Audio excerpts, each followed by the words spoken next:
they was admonished of they were relieved of the necessity to go to church because you had already been in touch with God. That's how deep it was there. So the people who are worshiping to this day, in this day and time, they've just taken it to a whole nother level. That's that's true. I heard the same thing when I was in Ghana. They told me the same thing, Baba. They said they got a saying: if you walk on the road, you go on the path to church, and you walk into a white man, you can go back home because you already met God. And look, I remember I told my Baba there in Ghana. I said, this is my uncle, right, Uncle Abu. I said, well, why don't they have black Jesus? And I say, ain't no white people. I barely see any white people. I'm in Ghana. I say, ain't no white people here. Why don't they have black Jesus? He said they don't want black Jesus. I said, why don't they want black Jesus? He said, because they'll say, no, black Jesus is not gonna bless you. White Jesus is where you're gonna get blessed. We don't want black Jesus. We want white Jesus. I said, what? He said, yup. He said, in the United States, y'all got black Jesus. He said, here. And the thing that was wild was the pictures. The pictures. You know how the pastors here, they put a picture up like a billboard, and the billboard will have them and Yeah. and they Wow. usually like Family. the wife, Mhm. right? I'm gonna see if I can get one. Right now, that's Georgia. I'm looking for Ghana. So you'll see these billboards up. I will see them. It will look like this, right? You see the man right here. Here's the pastor. That's kind of normal. But a lot of them that I would see when I was in Ghana would then have white Jesus right here. And I was like, what is this? And I was like, usually, I said ours, if it's another person on there other than the pastor, you would also have his wife. And they said, but this one got white Jesus on it. I should have took pictures of those when I was there. But it's what Bob was talking about. Right. And so there's a black minister actually, and he talks about that image, that this image here, right? That this is spiritual terrorism. Mm. We got to get real clear on what this is. This spiritual terrorism. That's what that is. Here the one was in our grandmama's house. They ain't got nothing. What do they have to do with my ancestors?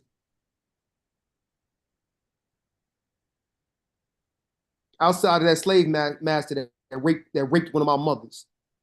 That is in my paternal line. That is in the family bloodline, right?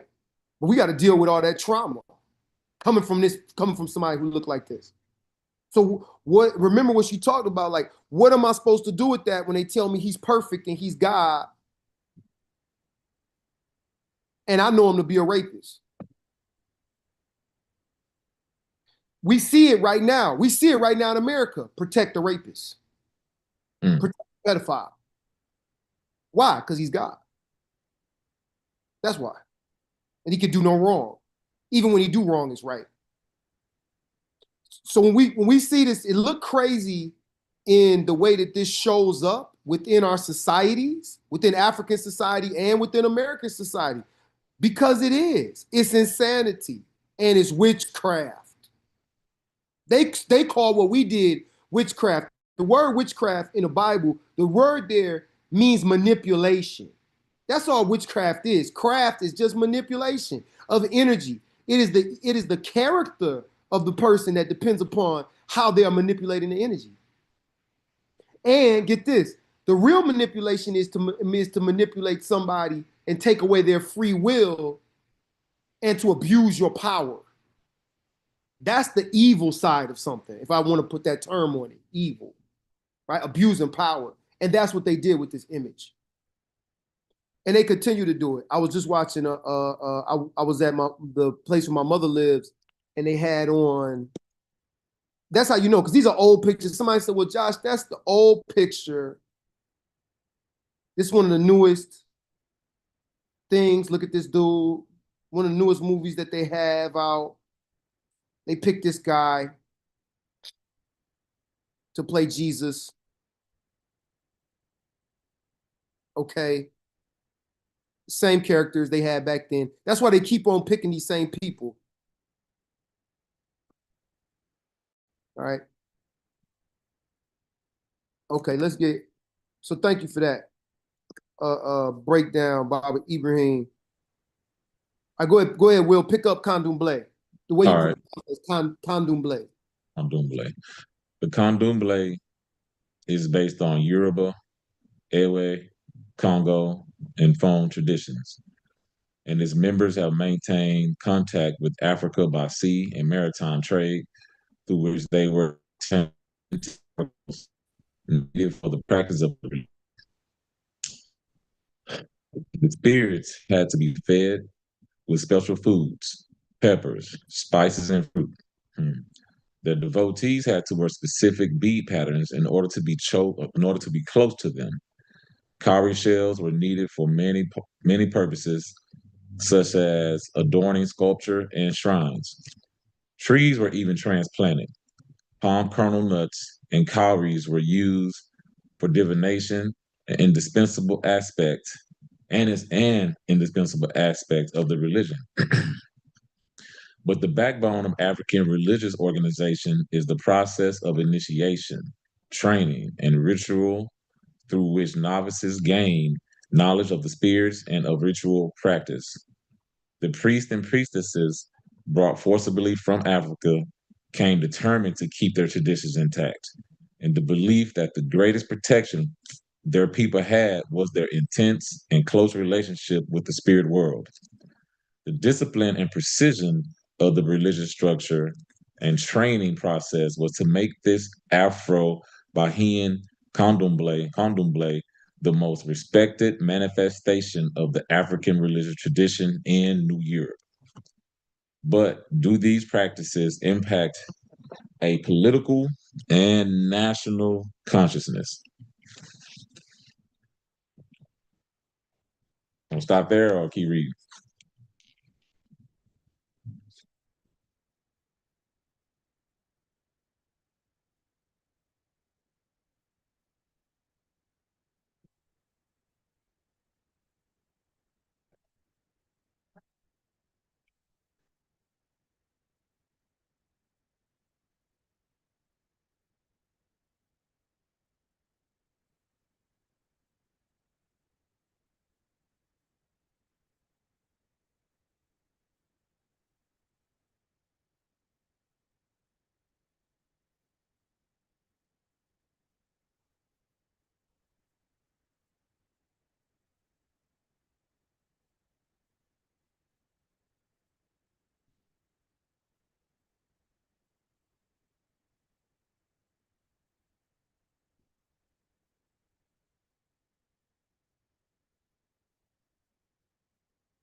Akadele, are you talking? Yo, I thought y'all could hear me. Oh man, nah, man. Oh man, look, I'm going in. All right, let me rewind. My Repeat that. bad. Yeah, repeat I'm that. going. Look, I'm talking good too. Bro. My bad. All right. So what I was saying is, what I want to be clear upon here is that candomblé is not just the Yoruba spirituality, which we call Ifa, mixed with Catholicism. It is not just that, right? It is the spirituality, the Iwa of the Congo and the Fon traditions Mm. mixed together with the Yoruba being the more like the bigger practice, I should say, or the thing that's probably held on to the most. But there's other traditions, because remember you had African people groups coming from different groups. So they merged the spiritual practice, they hid it within Catholicism. It's really kind of amazing what they do, right? And then they kept it alive until they're able to freely practice. All right. So I wanted to make that so, and it reminds me of something. You know what that is? Hip hop. Why does it remind me of hip hop? Because hip hop is a mix of a bunch of different musical traditions brought together in literal different music arts, right? Different records. Then you mix them up and you create this thing, but there's a thread that goes through it, and that's the breakbeat. Y'all see what I'm saying? So I can Yeah, see Asili, the seed of Africa within us in hip hop, and just our the ability of the African to be able to create something new and authentic and be inclusive of everybody. We didn't have to dominate the different traditions. Oh, let me wipe your tradition out. You see, and even in Africa, amongst many of the Muslim practitioners, they still are practicing their traditional things. Even many of the Christian practitioners still practicing some of their traditional things, because the idea of I gotta wipe you out, that's a Eurocentric idea. What I gotta wipe you out for? Y'all tracking with me? And the question that I had that y'all can hear is, so it says here the spirits had to be fed with special foods. What will be your what's your understanding of that? What does it mean to feed them with special foods? yeah, that's a good question. I'm not sure.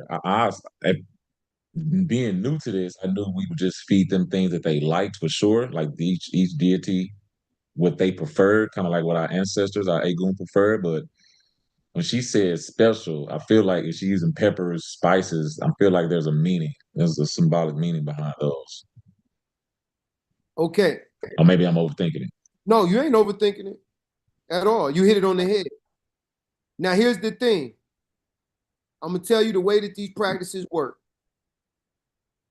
You don't get to know until you go. Okay? So there's meanings behind the different offerings. What we're talking about is an offering, a sacrifice, an offering.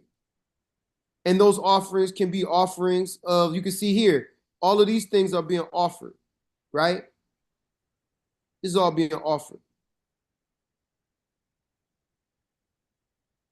See, they're right here, they're offering,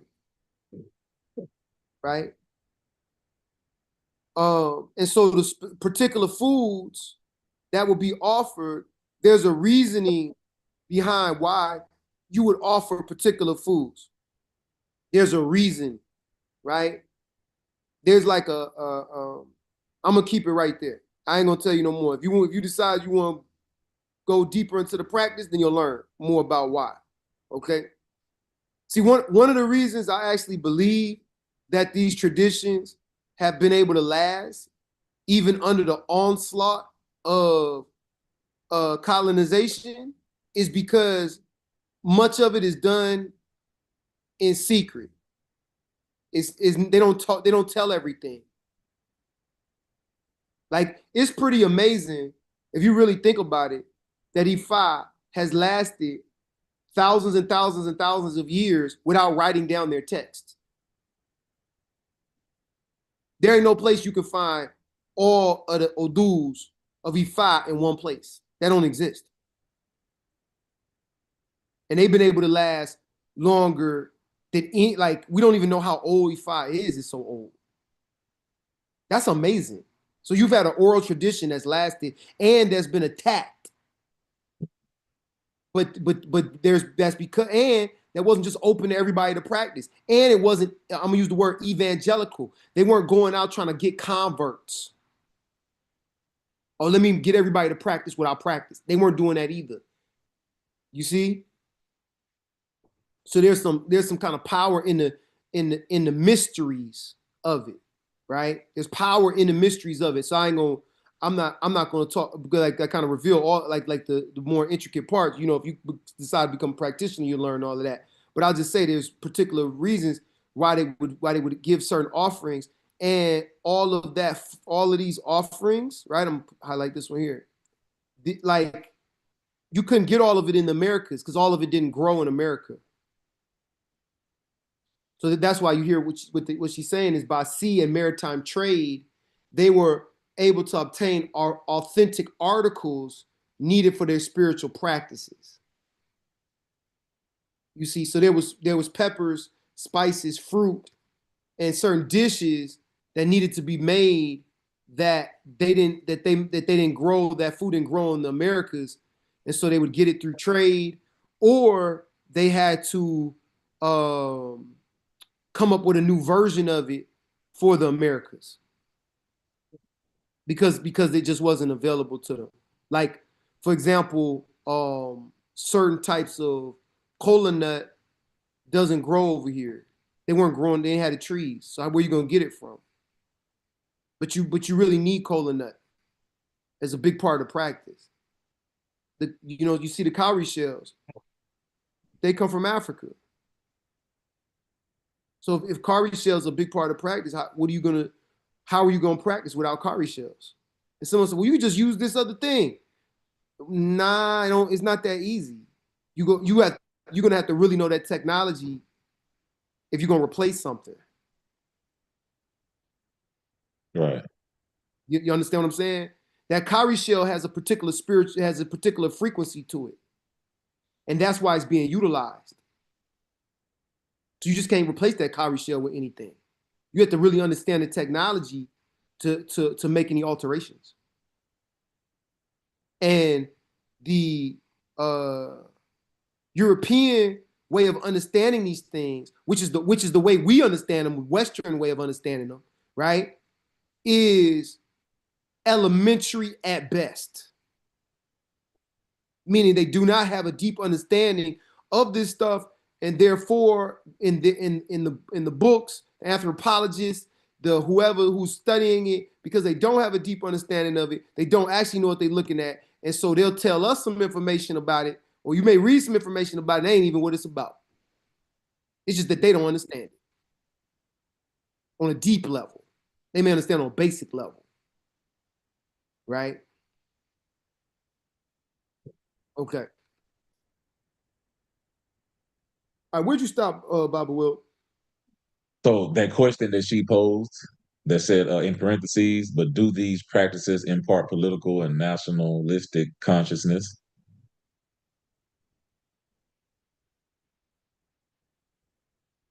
Okay, I see it right here. Right. In the new version, it say we must ask ourselves, however, whether or not these practices automatically impart a political and nationalist consciousness, or do we need to be more intentional in our organized use of technology of the spirit? Yeah, I would say the latter, because I don't think it's automatic. If it was automatic, then we would be free in totality right now. So yeah, I think we got to be more intentional I'll throw one about at the you, right? Yeah, go teachings. ahead, Bob. I was going to say more intentional about the teachings, teaching about children, especially. Same way we do with, taking them to church and to the Catholic, to the Christian churches and stuff like that. We're very intentional when it comes to that, Bible schools or Sunday schools, stuff like that. I can say this, right? And she brought this up in one of the early parts of the book. She said, like, for them, the main focus of the spirituality wasn't to use it as a political force, right? That wasn't the main view of the African spirituality. Remember, she talks about that? But she Mm-hmm. said for the European practices, it was. It was always about domination, right? So now peep this. This is deep.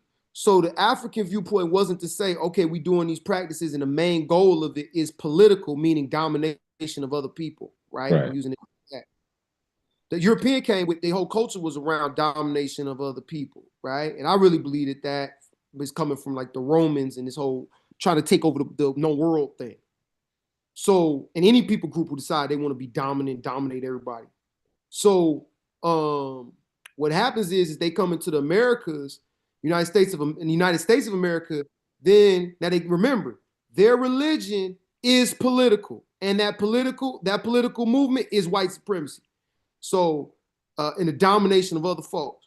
So they're coming with that mindset, but then they create this thing. They say, "Oh, but state and church are separate." Mm-hmm. It's an illusion, yo. See, they messing with people because now they're saying, no, the state and the church is separate. But the only separation they're talking about is that the power holders of the church do not automatically get power in politics. And when I say power in politics, what I'm talking about is power within the government. That's the only separation there truly is. But psychologically speaking, there is no separation, right? Meaning, that meaning that the culture, I'm gonna move the culture. The culture is political, if we know it or not. I'm saying this for a reason. So if my mindset is your Imbos, I'm going to be thinking in his about his power constructs if I know it or not. And we don't know it. And if I don't know it, I'm gonna be thinking that way, not realizing it's Yohimbo's thoughts. So when I approach African spirituality, I'm gonna approach it what? The European mindset. With the European mindset, which means divided. Right? We already talked about this, that it was not complementary, it was oppositional. So what we'll say is, oh, religion is oppositional to government. See that? So therefore, and that's even what a lot of it's really interesting because I told you the white supremacists like to fight each other. So they're fighting about that right now. What some of them are saying, no, the religion is over there, the government, the political stuff is over here. The Trumpers are saying, no, the country was meant to be founded on religious precepts, and the country need to be under those religious precepts. There's an argument between white supremacists about this right now. And I think for us, what you said is that it's two different things. It's multiple different. This gets so deep, right? It's multiple things, and one of them is if we are not intentional to talk about the national, what he says, impart the political. What she says, impart the political and nationalist consciousness. If we're not focused on that, then this just become like it doesn't materialize for real in what we need it for. Right. Now, here's the thing.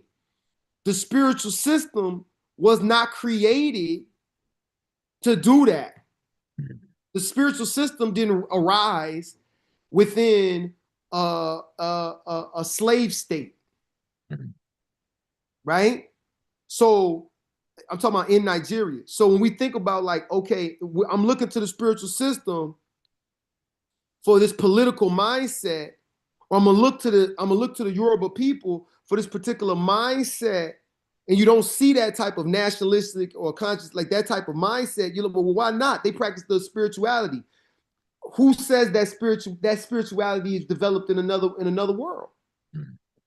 Now, in the Caribbean, which we're talking about today, in the Caribbean, in the Latin speaking places, that did develop with underneath slave constructs. So, peep this. When you get your hand of Ifa, we call it hand of Ifa in the Yoruba, Nigerian Yoruba practice. What we'll do is you get two shrines. Like in my lineage, I practice that type. It's called Isheshe. Okay, so in Isheshe, in some of these Isheshe lineages, you get two shrines. You get Ifa, which is Orumila. You get a shrine to Ifa Orumila, and you get a shrine to Ishu. Okay. If you practice the Cuban version, instead of called Isheshe, it's called Lukumi. It's not Santeria. It's Lukumi. Now they all related. They all Ifa. It's all Ifa. But you practice the Cuban version, Lukumi, you don't get just those two. You get warriors. You're going to get warriors. You're going to get Shango. You're going to get Ogun. You're going to get these warriors. You might get a Chosi. These are Orisha that are warriors. Now, why would you get warriors? Why would you get more shrines and specifically you're getting the warriors if you're in Cuba versus if you're in Nigeria? Think about that. And think about the context that both of these things are coming from. Ask the question one more time. Why did the Cuban practitioners of Ifa, when they would go through one of their first major rituals, why was it that they would get the warriors, but in the original practice you didn't get warriors? Why would they get them in Cuba? I would assume it's because of their constant fight against the Europeans and trying to end slavery. Their fight against slavery, so they have, yeah. You at war. Yeah, basically. Better have some warriors. Yeah. Right? You're under. See, what I'm saying is, see this. The spirituality, the way that it evolved was political, right? Somebody's trying to dominate us, so we're gonna make sure you got the warriors, so you can't be what dominated. We're gonna have to enforce you. Here goes another reason why. They needed to make sure that the tradition stayed alive. And with the separation of families, the being sold, they didn't know if you was going to be there next week. So when we do this tradition, when we do this ceremony, we may need to give you more things because you may go somewhere where you're not able to get to us and we're not able to put you through the practice like we would in Yoruba land. See that? So there was a strategy that was happening because of the environment of white supremacy. So to me, we have to think about this the same way. Is being more intentional and organized use of the technology of spirit to liberate ourselves, to heal ourselves. And I will say this, I think it's going to take a new creation of the past. That's what I think. That's what I think. A new creation of the past. And somebody say a new creation of the past, because remember, we're looking at time as a circle instead of a line. Right. So I'm looking forward. Me looking forward is me looking backwards. Okay. That's deep. Think about a circle. Yeah. Right. If I'm looking forward, I'm looking backwards. Right? If I'm looking backwards, I'm really looking forwards. Right? So what I mean by that is this. Taking Ifa, taking hoodoo, taking the traditional elements of the Black church, taking the different expressions of the soul, jazz, bebop, hip hop, right? R&B, blues, right? The deep spirituals, taking expressions of the soul, the break dance and the tap dance, all of this stuff, the crumping, the pop blocking, the catching the Holy Ghost, the getting possessed, the plant medicines, the herbs, right? The mojo. We got to take all of that and then put something together with with the intention to say we are going for liberation, which means sovereignty. Mm-hmm. Because see, we could, and this is something that's been really I've been thinking about. I think is really important, right? Is that we'll say, "Oh, we revolutionary, liberation, freedom from what? Liberation from what? Freedom from what? Right? Revolution. When there's a revolution, that means there's an overturn, an overthrow of something. So usually it's the government. That's what a revolution is. Liberation. So what are we enslaved to be liberated from? So if I look, instead of looking at, we can look at all the minutia of it. Let's look 10,000 foot view. Are we sovereign? Are we in control of our own destiny, our family's destiny, our people? If anybody is up above us, we're not. That's it. And there's somebody up above us. So we ain't sovereign. And they're dictating to us what we can and cannot do within our own culture. And that's what really tell you that you're not sovereign. And my question always is, what are we willing to do to achieve it? You know what I mean? Like how far are we willing to go? Because that warrior piece comes up. But she said it, which is good, which is very important. I think it was halfway through that paragraph that I stopped at when she talked about the priest and the priestesses brought forcibly from Africa came determined to keep their traditions intact. It's like halfway down.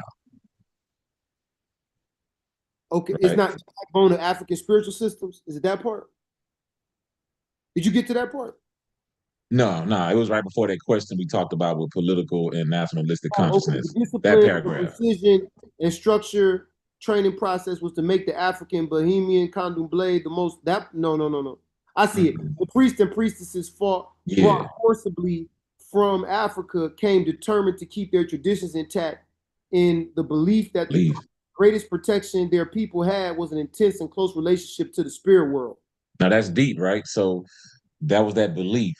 And we get that from our grandparents, right? Grandmothers and great grandmothers. They were, very, very religious and spiritual, Yeah. but it's almost as if which is great, but it's as if it stopped right there. Not knowing that our Agun going far, far back, they were warriors too, right? So at some point, we must have that deep connection to the spirit world, but we're gonna have to get our hands dirty as well in order for true liberation. And we must know that and believe that and accept that. And I think that's what I'm asking. That's what my question always is. How far are we willing to go? All right. Yo, let's get into this. Y'all ready? This good. This good. All right. The grandmother. I'm gonna ask y'all the questions because I got it, but I talk so much. I don't even want because I'll just start channeling it out. But I want like I talked to y'all about us playing in a band together, right? So I'm just we all hold different rhythms here. We all hold the same rhythm, the beat. Right? Y'all all playing different instruments. So here we go. I'm holding the beat. Here go the beat. He already started it. So it was our grandmothers. My grandmama just passed, 96 years old. My other grandmother, I think, would have been in her hundreds. My grandfather, I think he'd been in his hundreds if he lived. My daddy's daddy, Joshua Smith. Okay. All of them spiritual people. My grandmother, both my grandmothers, my grandfather. My other grandfather, not so much, but them, they were. They was all like in tune some way, shape, or form, or had particular practices like that. And it was on my other grandfather's side in the family. All right. So we got all these strong people, spiritual people. Then what happened? Because you nailed it. It was that grandmama generation. Then something happened. What happened? This would have been for me, I'm 42, so I don't know about how your families are, but this would have been the baby boomer generation. What happened to them? Because that's where the shift happens. ah, when they were of age or when they were kids. If you ask me when they were of age, like in their They could teenage years, I would say crack. see for mine, their mine were teenagers. My parents are older, so my parents they was teenagers. They were teenagers during the civil rights movement. Okay, okay. Yeah, my mom was born in 61, so yeah, so I was okay. born in the 40s. All right. So if So, that's the case. so it was a few different things that happened, right? Politically, what was happening in the 60s, 50s, 60s, what was happening politically? There were Yeah, so yeah, go ahead. they were marching, boycotting, There was multiple civil rights. there were multiple societal shifts and changes, right? His civil rights are being fought for. The women's movement, the sexual revolution is happening. The feminist movement is happening, Ah, and an anti-war movement. For the first time, Americans were against Americans going to war to do the imperialist, colonialist thing. There was pushback. Then there was pushback on the societal structures, religion, the idea of the like the nuclear family within the white structures. Black folks, we already had all kind of like our families were already very diverse and mixed up, and everybody raising each other's kids, and people like ours was already like that. But it was a push there was some shifts structurally. There were some shifts. So that generation goes through that part. So there's a societal shift. And this is now I'm actually thinking about this as I'm talking, right? I think what happens is that some of the spiritual stuff didn't survive the societal and cultural shifts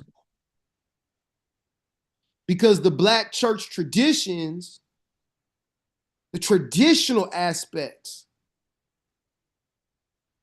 don't get continued. Now if we get deep with it, this is something else. So you get this societal shift. You also get Black folks getting interest into white spaces. When we started getting interest into white spaces, it's interesting. We left a lot of our old practices behind for their stuff. mhm. That happened within the religions as well, where Black church started to look like televangelist church. Why? Money and power. Especially money, because this America. Right? You see, that's a big shift. But Pastor don't want to go around to everybody's house and get chicken. Pastor want to drive a Cadillac. He want to drive Cadillac. See, back in the day, when my grandfather and them was, the pastor would go around house to house and get and eat. That was like his payment. These people didn't have all this money. Yeah. The pastor see them. Hold up, what you driving, Will? Yeah. You in a lack? Mm-hmm.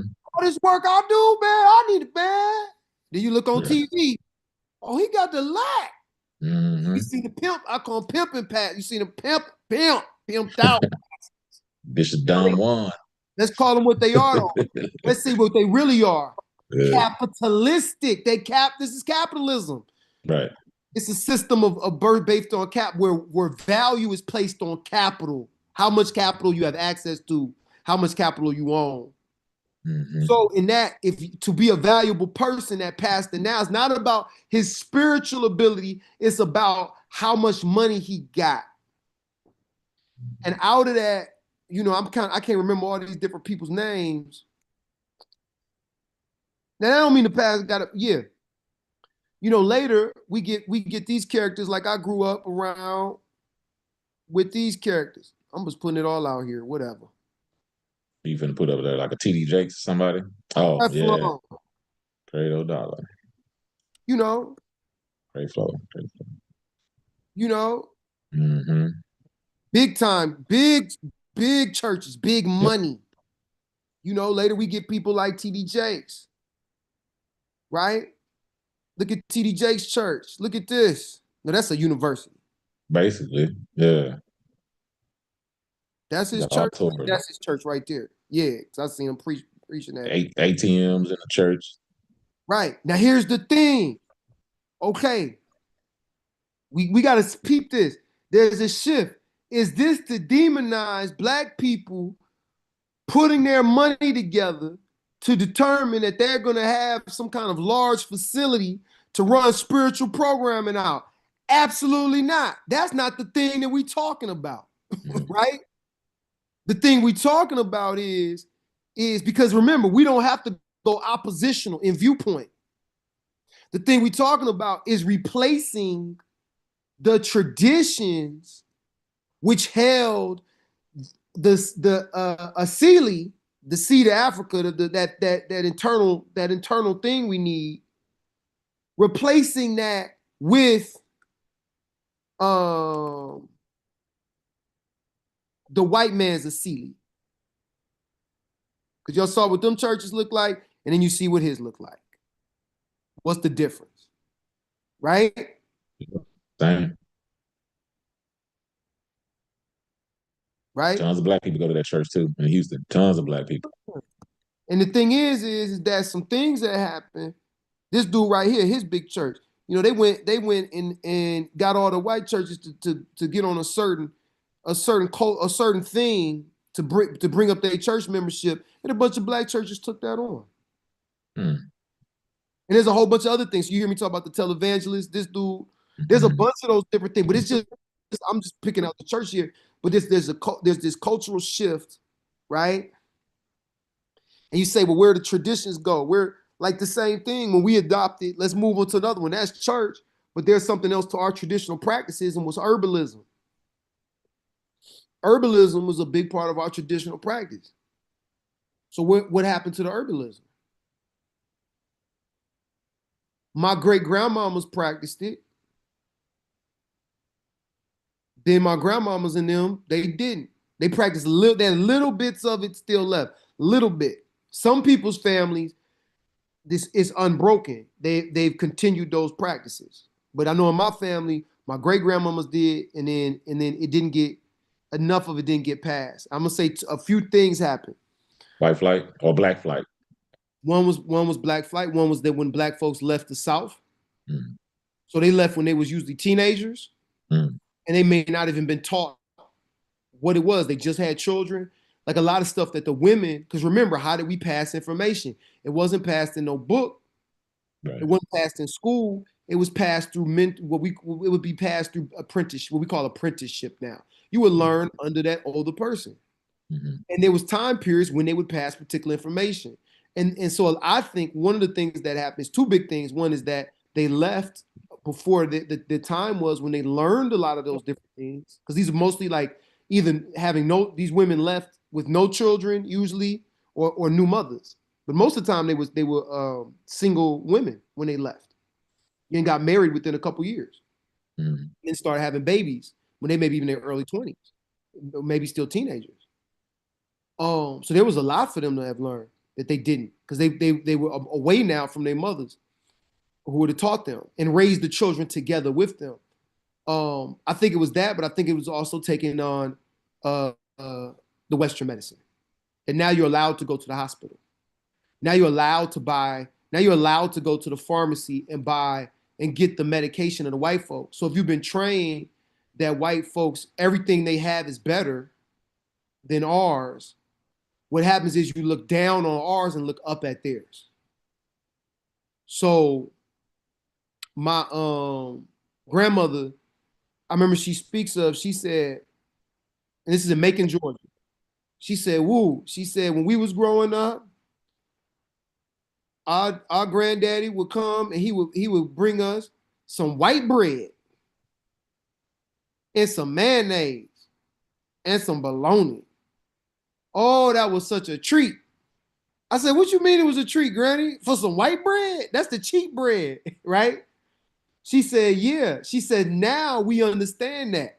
Like she said, the bread we had was cornbread, right? It was bread that they baked, dinner rolls, stuff like that. They made it themselves. She said, she said at that time, she said, we kids. She said, we don't know, right?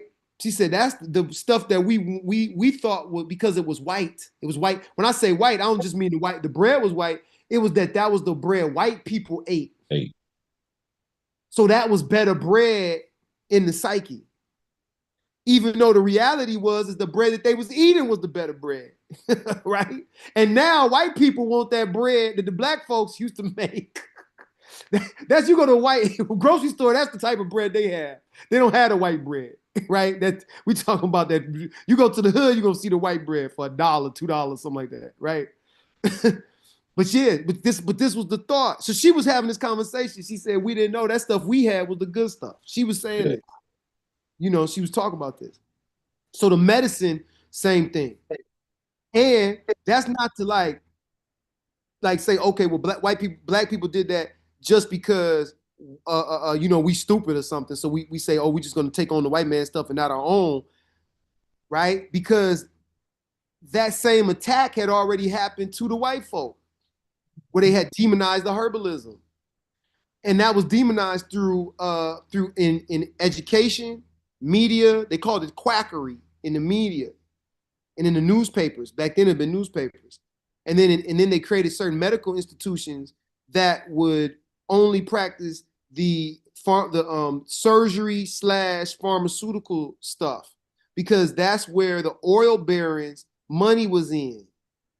Mm. The pharmaceuticals is what? Is a byproduct of oil. And you can invest in medical surgery, like surgery apparatus or surgery machines, but to invest in herbs, ain't no money in it. You grow in your backyard. See that? You can forage for the herbs. So where was the money at? Yeah, it's deep. So the attack had already happened to the white folks, because the white people had their type of herbal medicine. Right. See? So they attacked theirs first, but because we couldn't get to their hospitals and stuff, we had to use ours. Then they brought us into the system. Now, if you got some bread, you got some money, well, I ain't doing that thing. Why? Because that's looked down upon. Y'all see that?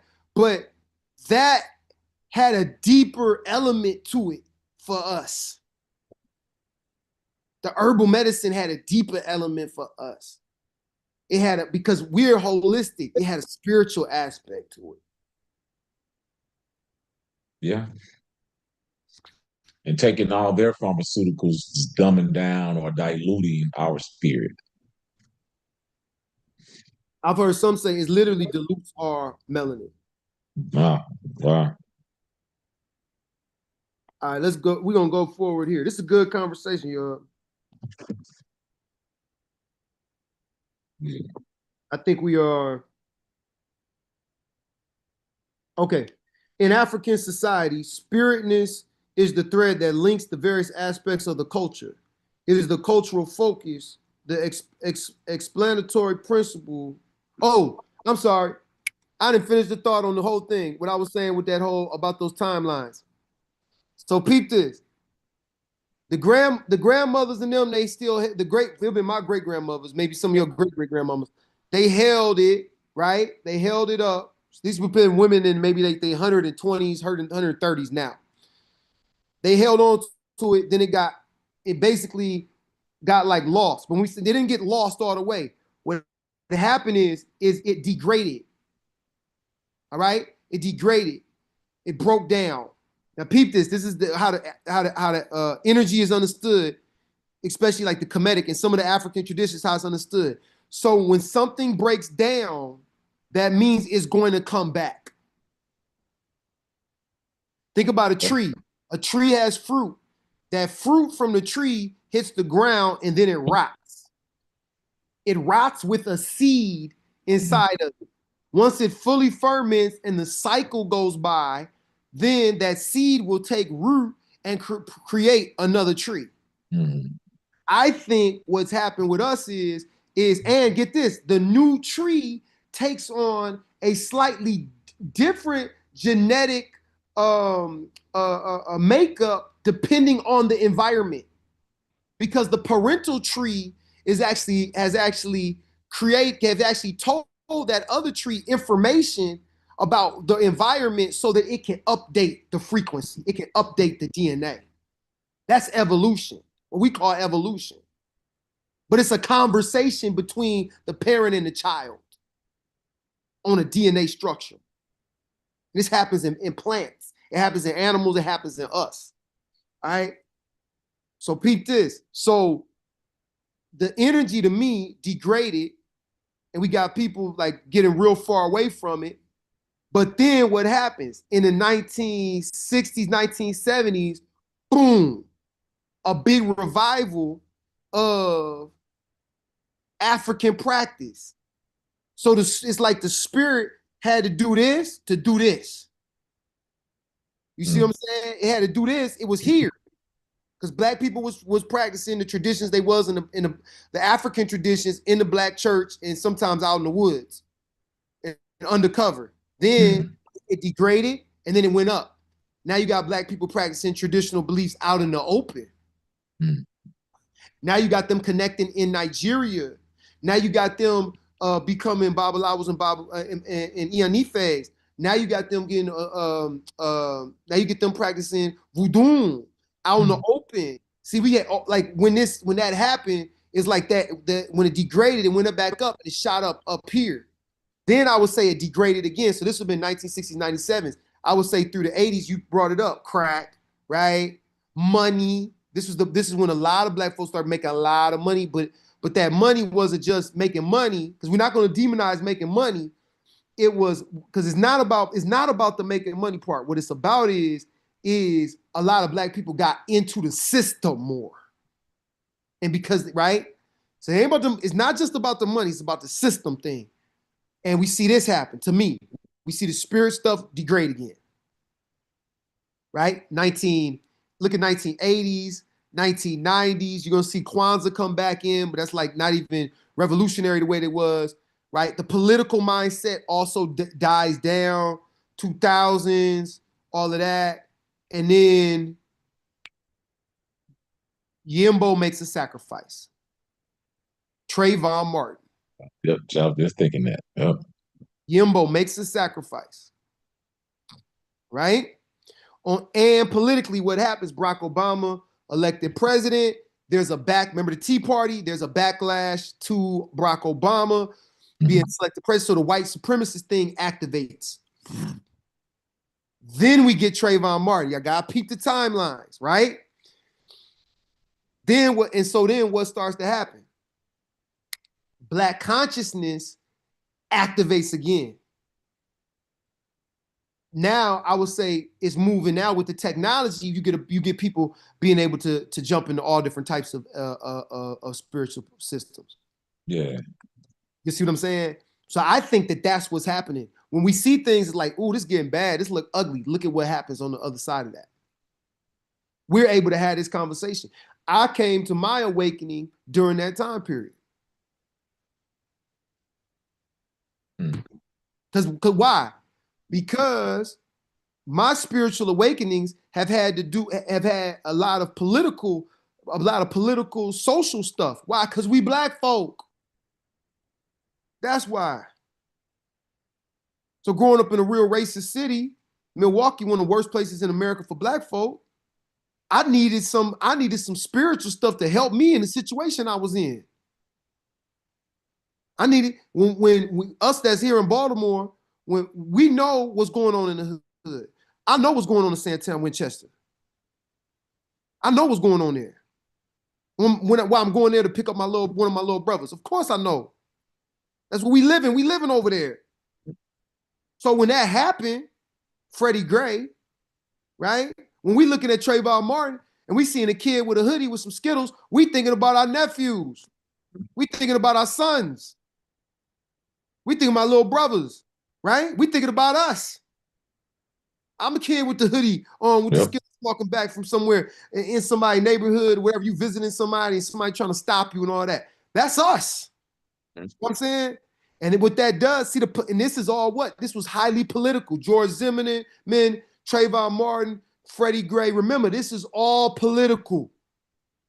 We talking about police. The police are the arm of the system of power.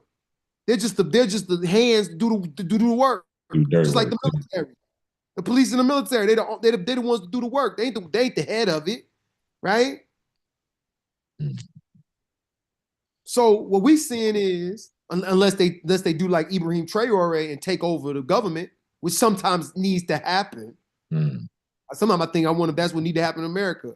That's real liberation, though. You know, That's revolution. usually where That's the liberation revolution comes from. you're talking about. Yeah. That's where it comes from. And so, yes, when we saw those generals and colonels in there silent when Trump was talking. Yeah, some of them was pissed. They came out that meeting Trump had. They was pissed. It's like he done wasted our time. They don't respect them. Mm. And I think some of them, yeah, I'm interested to see what's gonna happen with the military leaders and all of that, and Trump and where this country, because this country's going down. This is all done. Ain't no saving it. Mm. There's no saving it. Because yeah. And again, when we look at it from the African viewpoint, right, something dies so something can be reborn. Right. And so to me, okay, this country is gonna die. This country is the way that they do things is dead. That's done. It's over. It's just what we're watching is the decline of it. Now, as it goes up, again, as something goes up, I don't know who's gonna rule what, China, Russia, who, but we can position ourselves. Yeah, got to. We can position ourselves for whoever the next thing is or whatever's going on to say we're going to look into the future and move towards sovereignty. Maybe it takes 5, 6, 7 generations. But the ancient Egyptians, they planned within 5,000 year intervals. Hmm. Oh, really? Okay.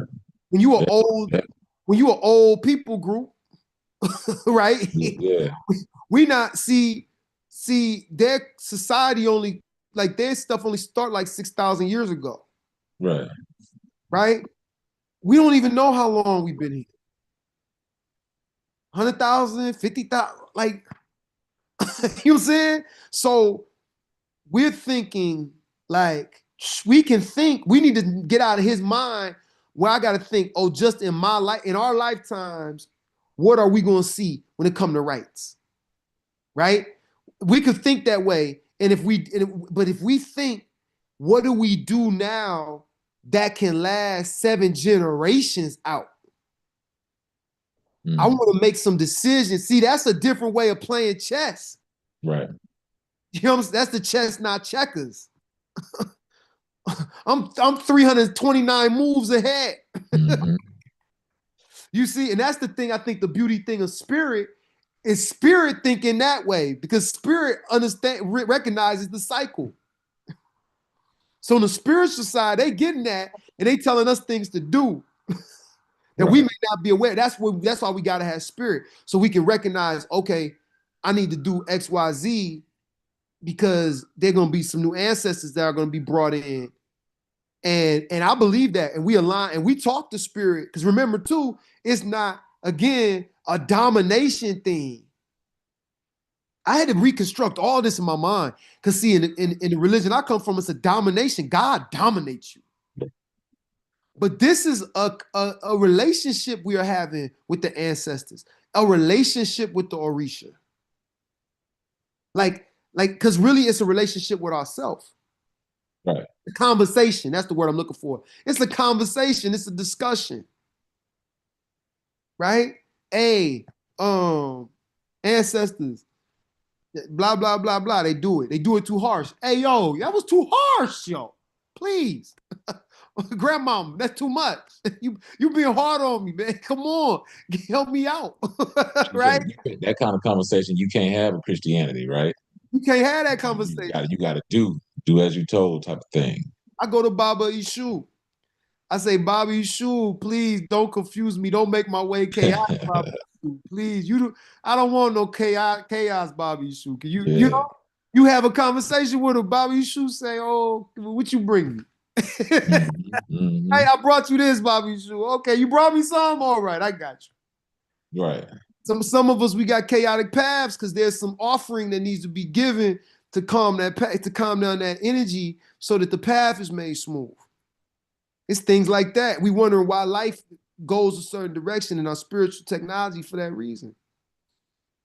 You know, Yeah, I do. I think also for that truth, for revolution, liberation, true liberation, looking at our ancestors from Haiti, right? I It said, was, it was spiritual, but it was also they knew they had to get their hands dirty, so they used the warriorship and spirituality, right? So they used both. right. I think looking at that, it's like that's the we talk about blueprints all the time, but there's a blueprint, and then we can learn from what were the failures after they became the only black republic. Okay, what were the failures? And then we build on that. And that's that circle like you're talking about, right? We got, yup. And what I heard this was that they knew that things, when they did their divinations and stuff, they knew that things weren't going to work out well for them. Really. Oh wow. But they rather have been free and it not work out well than them to have to be slaves. Yeah. They chose freedom over it. Mm-hmm. Man. That's what when you went to visit, that's what they told you. I heard that Oh, somewhere over here. okay. Man, that's deep. That's a choice. I heard That's a someone hell of say a choice. I heard somebody say that. How true it is or who said it and all that, I don't know all that. But I know Yeah. I heard that and I thought it was interesting. Because that sounds like how the African spirituality worked. Like, hey, look, you can do this, but here's what's coming with it. Yeah. Right? Yeah, and I think yeah, we can learn it. Like let's get into that part because and here's something I want to bring up too. So remember in the last class we was in, or maybe I can't remember which one it was, but it talked about the highest level of connection to spirit is that of spirit possession. Weird. I don't know if you remember that part. So I just wanted to bring this up in Candomblé real quick. Where that was at, I can't remember. It was in one of the earlier parts, mm, right? So people will have certain dances, rhythms being played, and they'll do those things, and then and then sometimes they will become possessed. okay. Okay, and we would look at that as what she said was is that's like the highest state of of um of spirit. Okay, now so this is something that's beautiful. This is something that needs to be like honored and deeply respected. And the oppositional way that uh Yoimbo was with us was to call it evil. Was what they told us was what we see as the highest level of our spiritual practice. They said was the most demonic thing someone could do. Mhm. Was the most evil. You see that? You see that? So they couldn't even. Now what we did was we syncretized it. We hit it. Right? Here we seeing the people that's going, right? Okay. So we hit it in what? Catching the Holy Ghost.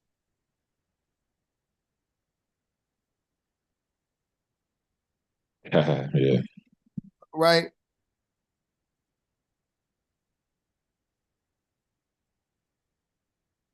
And what's interesting is you're gonna see some of the same. If you watch people, and I'm looking for the polls. They got black white people up here playing.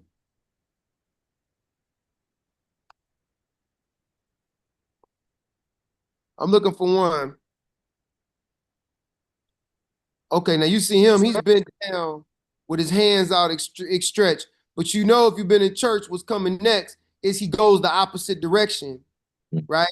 His arms will extend back. His body will go back.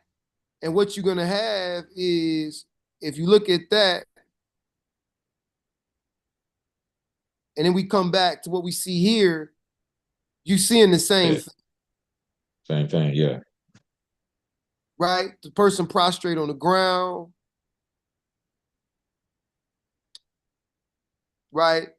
The dancing, the drums being played, right? You seeing the same things.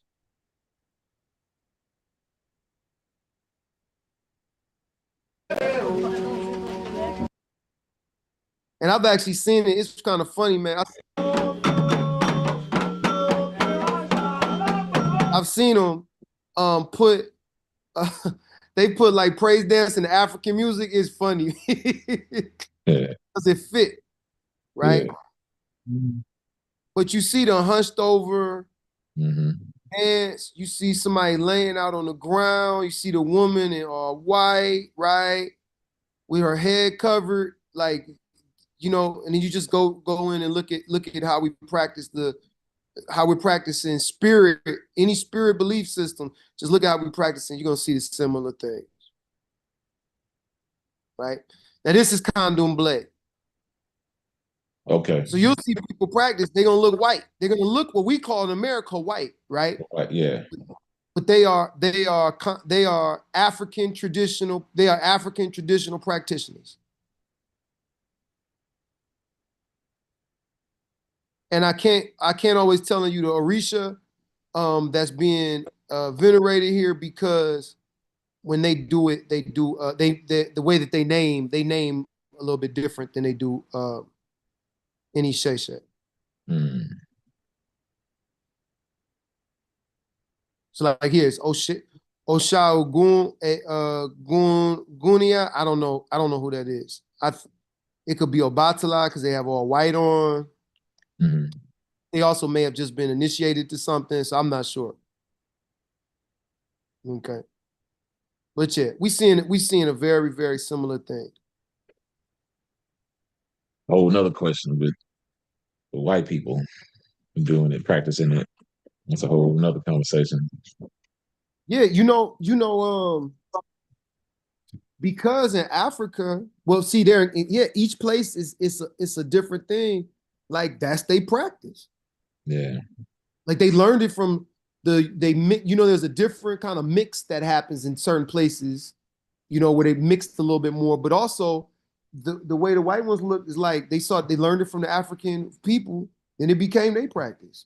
Maybe maybe they hire somebody to come in their home, or they enslaved somebody come in their home, and they was practicing that. They end up practicing it too. So it was a different thing to hear and this is kind of interesting. So in Americas, right? I'm just thinking about this. So in Americas, you have black churches doing the black thing, but then if you notice, some of the white churches start doing it too.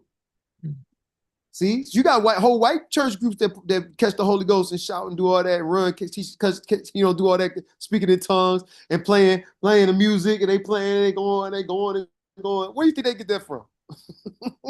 Because they didn't get it from. Right. Exactly.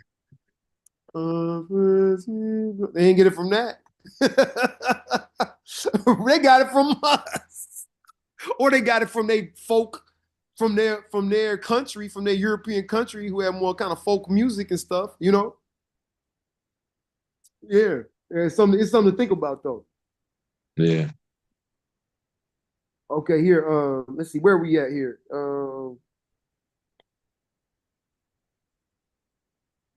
I think you was about to read. You did start in African society. Religion is the thread. In African society, spiritness is the thread that links the various aspects of the culture. It is the cultural focus, the explanatory principle, the richness and strength of African Bahamian, Bahamian candomblé has diffused itself throughout Brazilian culture, influencing dress, cuisine, dance, and of course music. The African spirit is responsible for the unique character of Brazilian culture.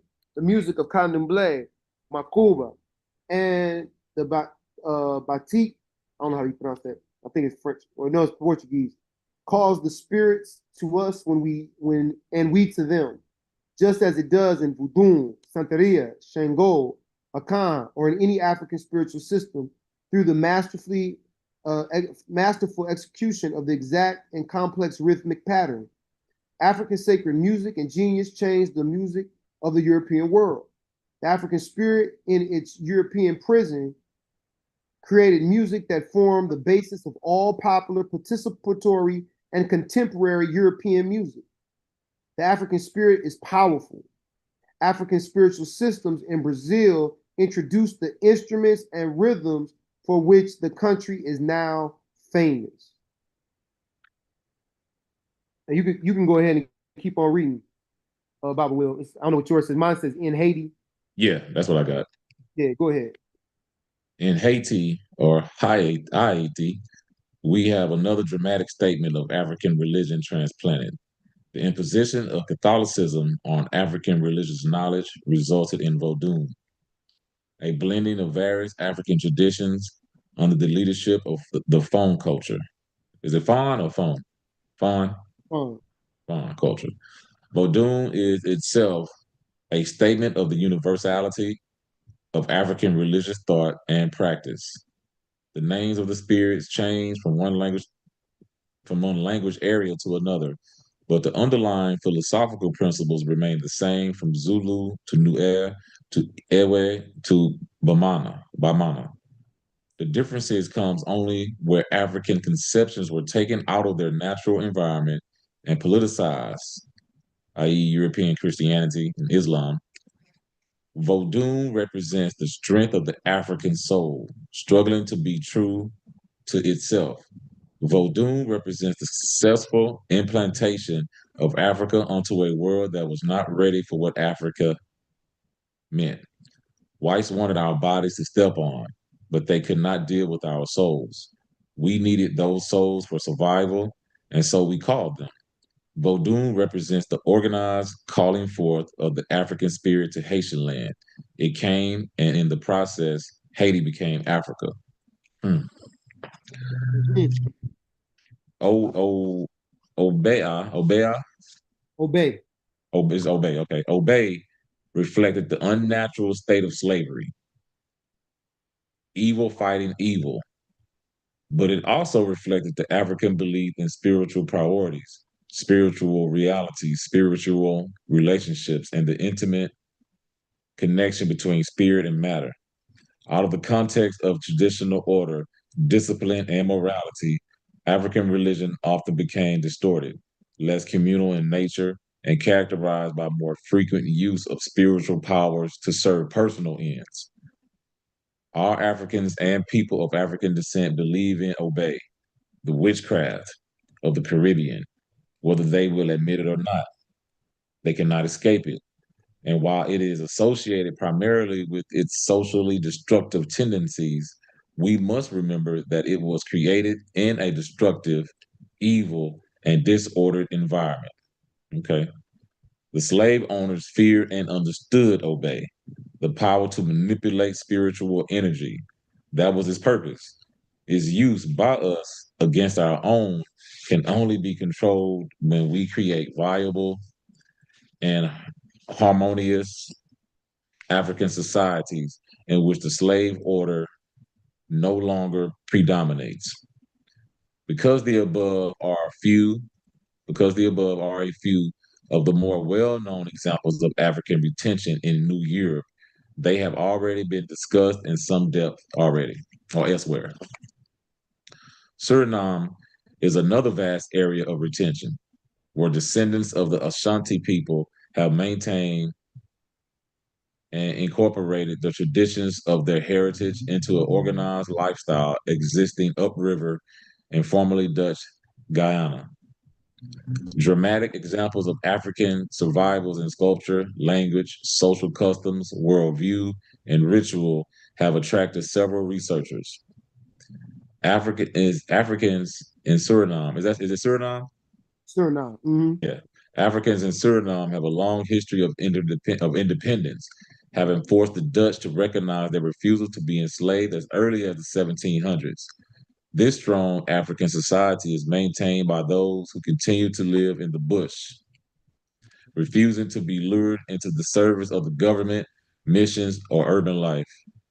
The Africans are fiercely proud of their ancient tradition and of their heritage of rebellion and independence, and are mistrustful of Oyimbo, strangers and whites. Many of their antecedents were never slaves, having jumped ship and fled immediately into the areas not populated by the Europeans. Others escaped from the plantations and joined them. Together, they raided the plantation for weapons. In spite of many expeditions, brutal executions, and extreme punishments, the Dutch could not subdue them and were forced to come to terms. It was their African heritage that allowed for such strength and independence of spirit. This heritage was especially helpful in the successful social and political organization that their achievement required. Even now, they continue to memorialize the rebellion of their ancestors in sacred ritual drama. Ashe. There is a lesson to be learned here. Ashe. Jamaican life is filled with Africanisms. The Jamaican Maroons also claim a proud tradition of rebellion. They are Africans who escaped to the mountains and successfully withstood assault from the British. In Jamaica, again, we encounter the predominance of the Akan, Ashanti heritage that surfaces in many aspects of the language. In names, Cujo, for instance, and in the Ananse tales. Barrett argues that the word obey is derived from the Twi, obeifo, obaifo, obaifo, meaning witch. Kumina, a dance performed at Christmas and during rites of passage, comes from akumana, a Twi term meaning to be possessed by an ancestor. African religion is the force that demands Africanization. It is alive in Jamaica in Jamaica and filters into other aspects of the culture. Its richness and vitality influences every aspect of life for Black people throughout the Caribbean, not only in the areas we have mentioned. The very language that our people use, the wonderful and fascinating musical Creole languages, they express an African ethos. How very hard the Black Englishman must fight to control that ethos as he struggles to clip his tongue and raise his nose until the sound of his voice is indistinguishable from that of a Briton with Oxford training. How sad, for there is nothing finer and more enjoyable than the language of the Afro Caribbean. It is inseparable from the humor, the wisdom, from the soul of the people. You cannot quote a Jamaican proverb in a British accent. The use of the proverbs throughout the Caribbean to teach, to praise, to scold, to discipline, to court is African. Calypso is African. Rivalry and competition expressed verbally rather than physically is African tradition. The genius of extemporaneous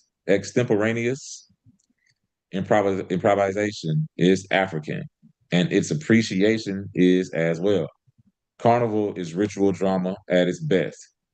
It is a magnificent blending of creative artistry, self expression, and heightened anticipation, culminating in the ecstatic release of the emotion and expectation. Masquerading alters the environment, taking us outside of ourselves to experience a unity with everyone who dances in the streets. The music that is created, especially for Carnival, is new, but always old. It never stops. The music, which, like magic, makes us laugh and makes us dance, which keeps us in the streets. In Carnival, we express our African selves. All right, you can stop right there, and Bet. I'm gonna share my screen on a couple things, and then we'll continue. All right, check these out here. All right, so earlier you talked about some of the people jumped off of the ships, right? And they kept the African culture. So this is the Garifuna people of Belize. Okay, you can see, like, look at their dress. Yeah. straight African, right? I mean, straight up. Look at the drums that they play, Yeah. right? The dancing is straight African culture. There's ships shipwrecked, slave ships, and they just got off the slave ships and they started different settlements. And some of the settlements are in Belize. Right. Yeah. Okay. And just straight up African culture. It's really amazing. Other thing was we talking about That's dope. the Kumina dance. Here's that. Community dance.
Purpose of this dance is spirit possession.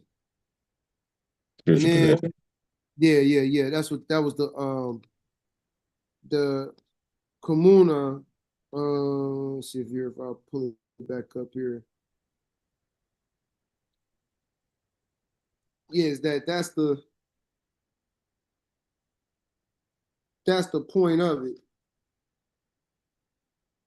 Sorry, I'm gonna have to find where it was. Oh, here it is. So it says, but it's spelled with a C. It's spelled with a C in the book. It says, Bear argues that the word for obey is derived from Twi, obeyfo, meaning sorcerer. I think your version it said witch. Komina is performed at Christmas and during rites of passage. Comes from a komana, a Twi term meaning to be possessed by an ancestor. Yeah. Okay. And that's what you see. That's what you're seeing here.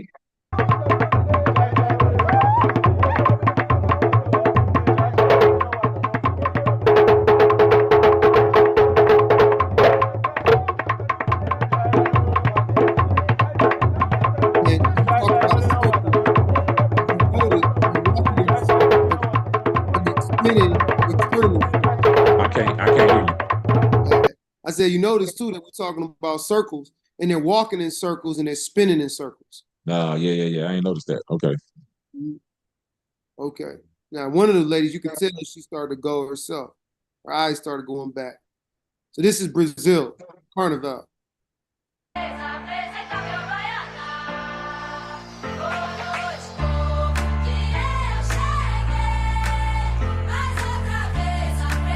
The reason why I'm showing this is these are all Orisha.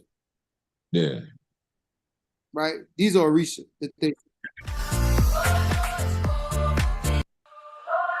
This is a Chosi, the hunter.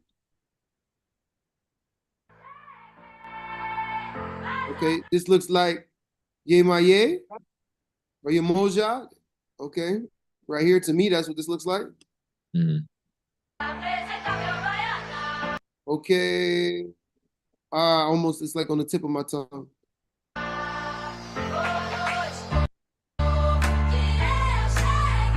Okay, here's Oshun. You see her here in the back. Cowrie shells in the front. This is stuff. Yeah. This is Shango. Yeah. Look cool out. You look good. Yeah. That's how I know Shango. like a pimp or a pastor.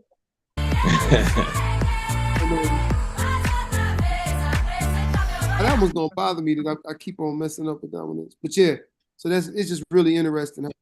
Yeah, you can see the Orisha there.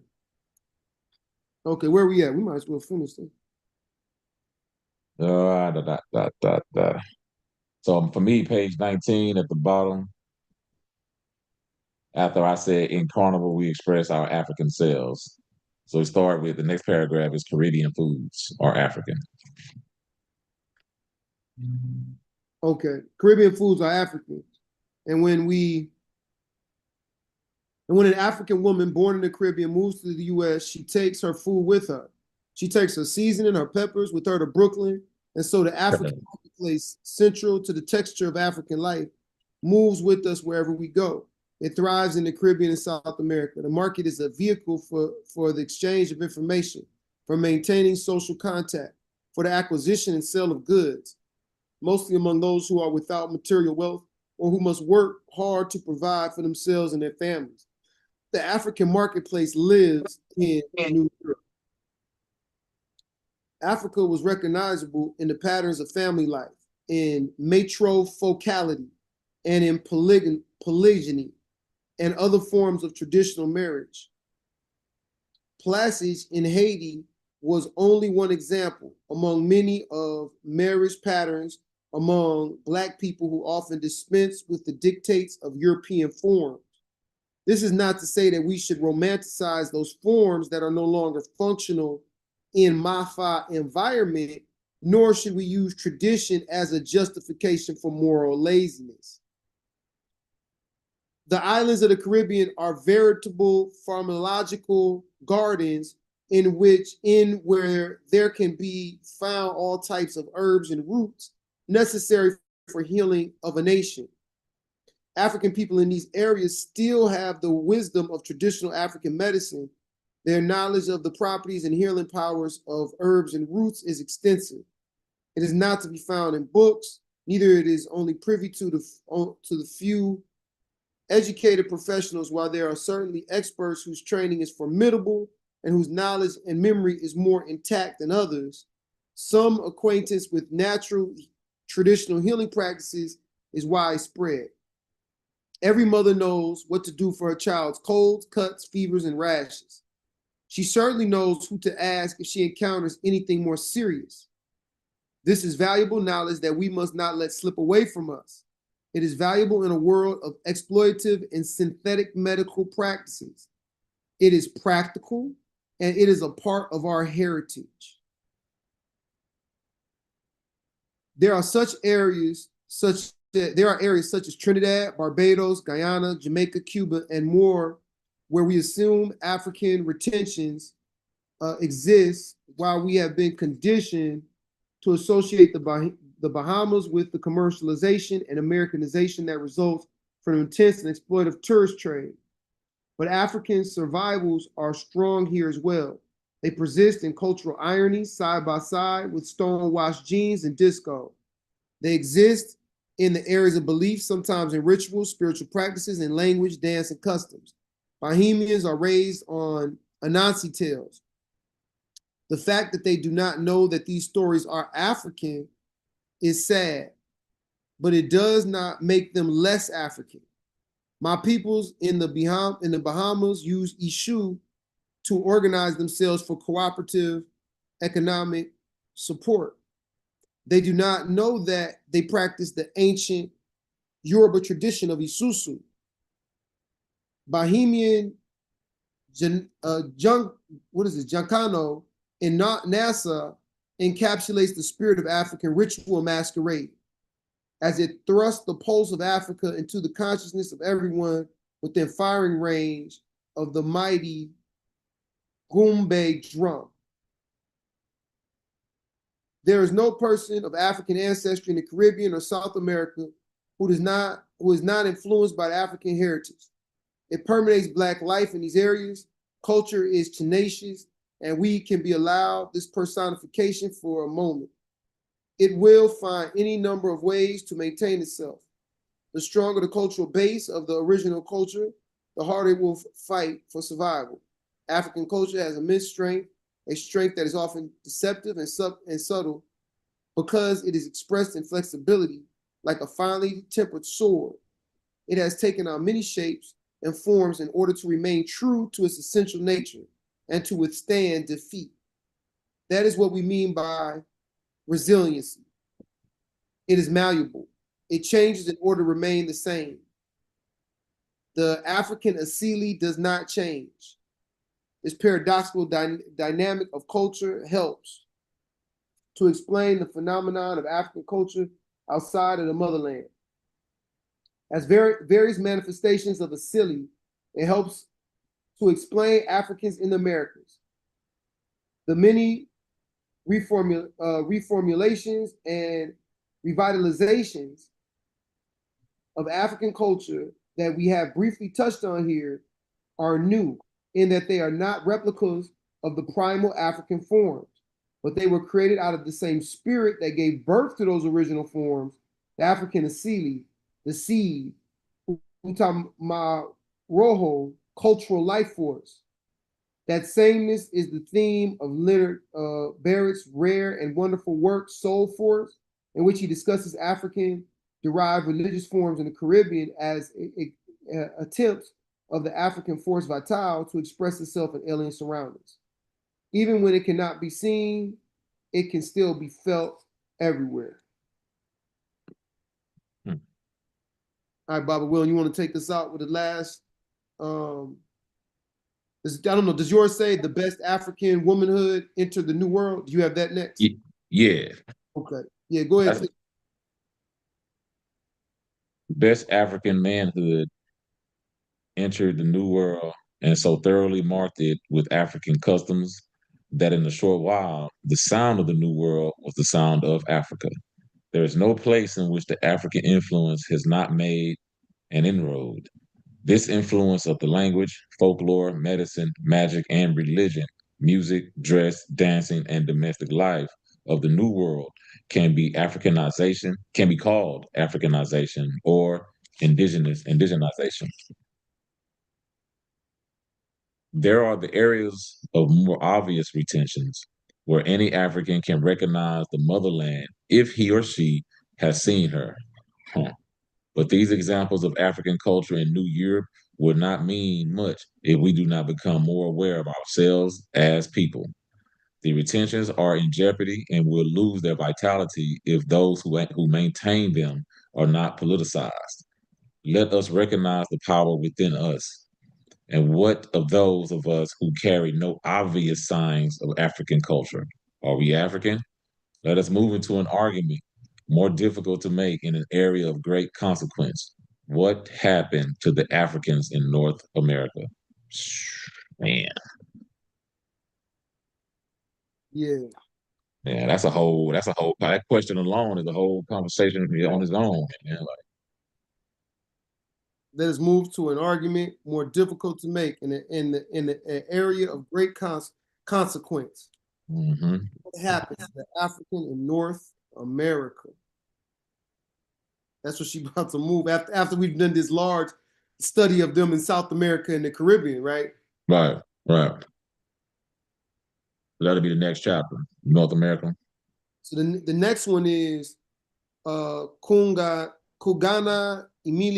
Imililo, African ritual drama amongst Abibiman MMA. Okay. So Kugana Imililo means to come together in Kiswahili, and then spirit possession in Yoruba. Okay. So yeah, I don't know. Yeah, where's she going next? She going somewhere with it. Yeah, she going next to us. That's a bet. Right. Which I was doing in our conversation. I was kind of drawing the trying to draw the connections between us here in the North America and in the Caribbean for context. Right. But I'm really, as I study the Caribbean and study South America, it's really powerful. And I'll tell you what it does too, that I really like, is that right now they got this thing they going on talking about black people in the United States they're not African. FBAs, yeah. Right. Now, we're a mix. But guess what? All the Americas are a mix. Mm. See, that's the thing.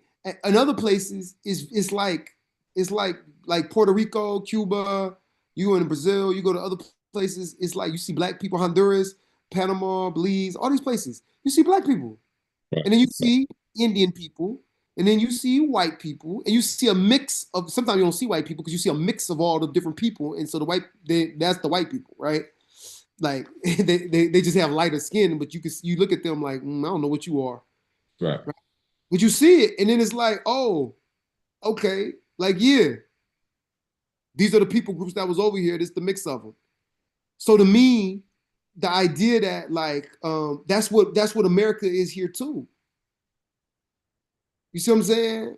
And I think what's happened is in the racial casting, a lot of people who were native or mixed native got especially mixed native with African got singled out as you're just black because the term Right. African was not being utilized. The Right. term, if we think about it too, the term that was being utilized was Negro, colored, black, Mm-hmm. but that was that racial distinction of a Negroid. The way they thought about it was not as an African. Right. It Right. was any place in planet Earth where you found somebody who looked like that Yeah. was a Negro, Yeah. right? So if they would have seen, we found some Negroes over here. See, it didn't matter where you found them. That's because they're not thinking about Africans. That's why they didn't call us Africans. You see, but there was some political stuff anyway. Blah blah Right. blah. With the to me with the Caribbean and with South America what it explained to us is we African. We African too. Like it or Yeah. not, you got African roots. You can want to be whatever else you are, and maybe you are those other things, but you African too. And Exactly. maybe not everybody, because we look so different. Who knows what all these people are? I don't know, man. I try to look at it like the three most dominant races of people on the planet are, I would say, Europeans, Asian people, and African people. Yeah, Right. I don't want to throw Indians like from India in there because I feel like they're our long distant cousins, right? Through mixture. But the three most dominant races and African people are everywhere. Europeans are everywhere, and so are Asian people everywhere.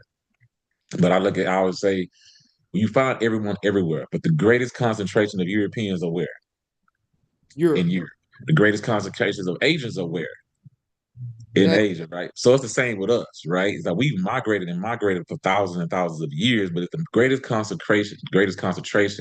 concentration of Black people are in Africa, that should let us know whether we've been in America for 10,000 years. It don't that's cool, but we have African blood in us, and we can't deny that.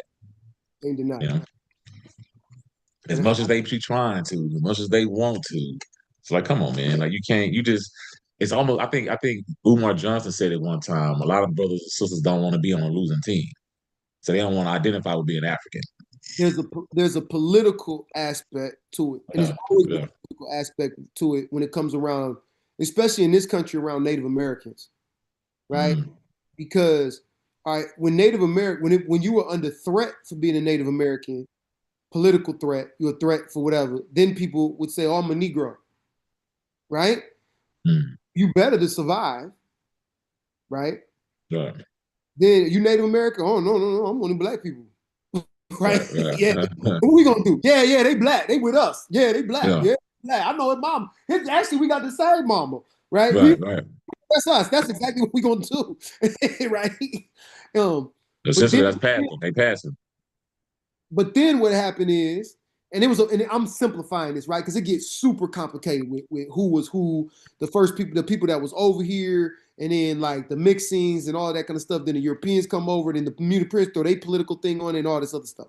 But We are, but we know that part was real. We know that because there was laws that was attacking Native Americans. Then we know that there was a time period when being a Native American meant you get access to like some resources that you can, you know. So then it became beneficial. Whenever it becomes beneficial to be that race, then that's what people race they try to be. Right, right. Now everybody say they're Indian, including white folk. They call them $5 Indian, Yep. including the white people, because they like, man, why you Indian, right? How Right, you Native American? You don't. What's Native American about you, white person? You Polish. right, exactly. You British. Yep. You British from Britannica. What you talking about? But now it's beneficial, so then you get that. Yeah. And I think it's the same thing. You know, right now, what is it more beneficial to be? If somebody think connecting themselves to Africa is going to be beneficial, then they connect themselves to Africa. I think those people, they see that there's a benefit with the reparation thing going through. They see that there's a benefit with disconnecting themselves with Africa Yeah. because they don't want Africans to get the reparation. Right. Or the Caribbean. The Yeah. Africans say, well, I'm black too. All black people get the reparation. That means I get it as well. Right. And I really think it's more over that. Like even out of the Aboriginal communities and stuff that I see. Now there's some people that really believe it now. I ain't gonna say that they don't. But out of some of them, it's because you can get, you know, the tax breaks, Yeah. the tribal tax breaks. There's a benefit to being a part of American tribe. You know, and I think, and being completely honest, like I think all of us need to be more honest about that. You know what I'm saying? Like, hey, I do this because it's a benefit. Right.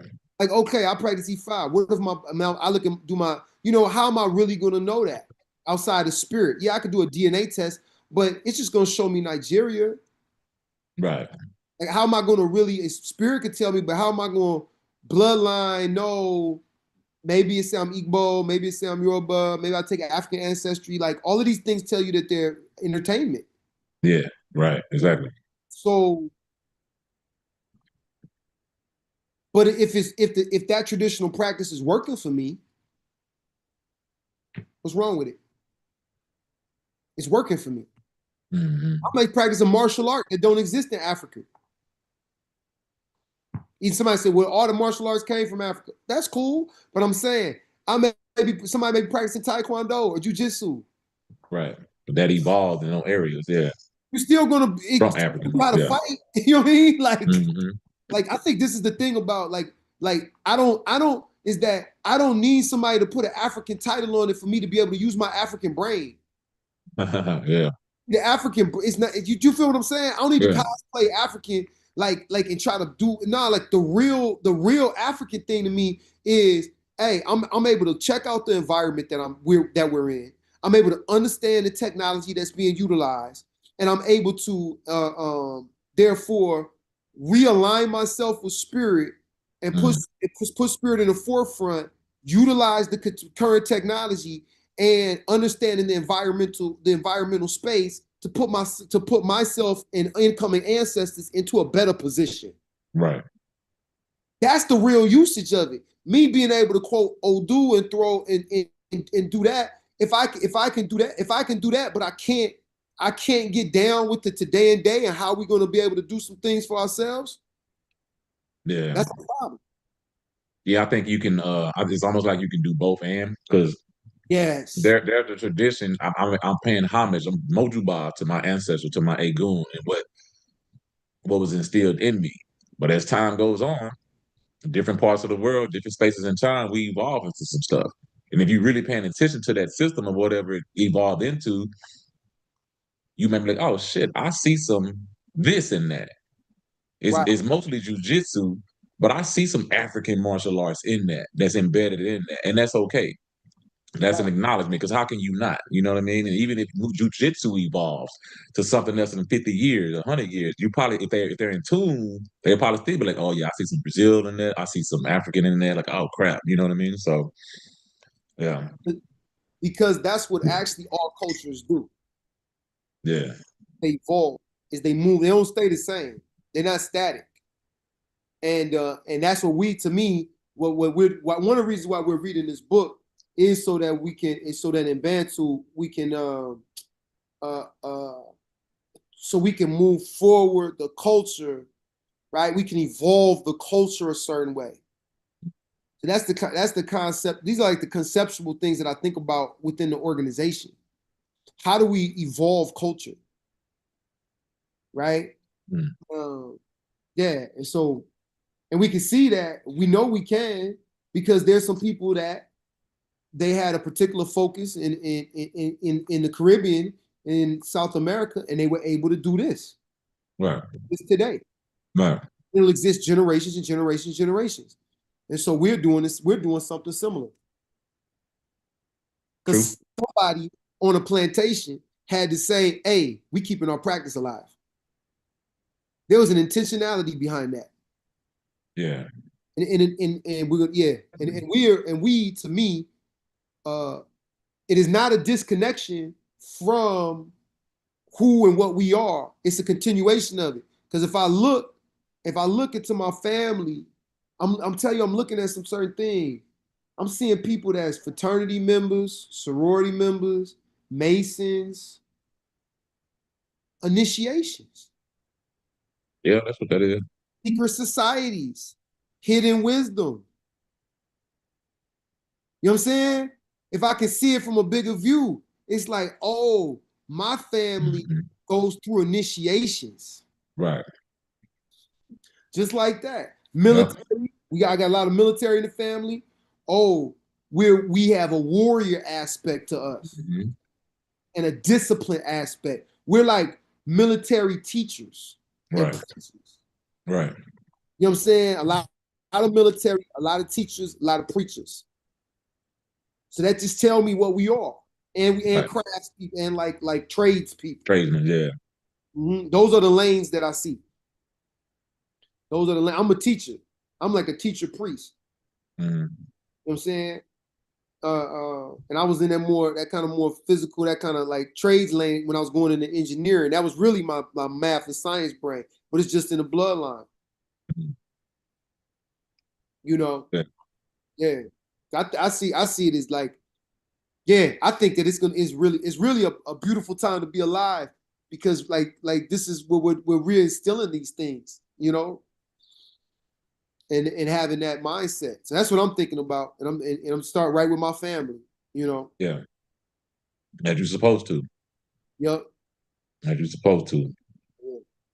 And a message too, I think, for like yeah, I don't know when I'm gonna do this. You see me smiling. I don't know when I'm gonna do this, Baba Will, but finally, I'm sooner or later, I'm gonna like address like relationship stuff publicly and like start like some conversations on the relationship tip.